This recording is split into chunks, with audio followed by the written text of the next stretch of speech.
ajasta ja aamun noususta ja verestä.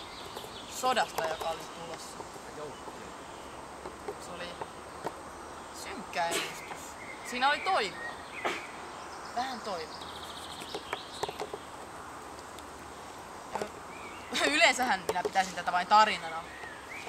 Silloin vielä mietin tarinoita vain sellaisinaan, mutta tämän miehen sanoissa oli sellaista uskottavuutta, että se vaivasi minua sen jälkeen, kun olin kuullut tämän ennustuksen.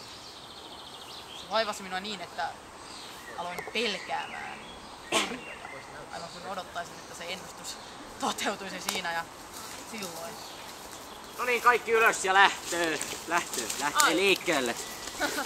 Enkäpä minä kerron tämän teille talvilehdessä loppuun. Tässä on vielä, kuulkaa, paljon muun muassa rumorilla on siellä osansa ja hullusuudella ja Ja ihmissusia. Joo, ja emme voi unohtaa ihmissusia. Emmekä sitä, miten urhoollisesti me pidimme ihmissusia loitolla, kun ne yrittävät hyökätä sisään. Minä ja hullususi. Kahden naisen voimin. Kahden naisen voimin. Nyt tuppeni menee hukkilaan. Älkää antako tämän kompuroinnin hämätä. Kyllä pidimme ne ihmiset, kehen tahduttaan. Tosin minä luulen, että kaikilla muilla alueilla on 6 ihmistä aseiden kanssa ja nämä keksivät siitä. Me myös lauloimme. Minä uskon, että täällä on hyvin paljon tekemistä asian kanssa, että me lauloimme hullusuuden kanssa.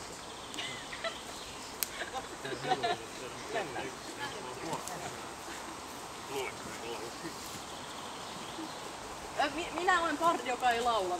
Älä pyydä minua.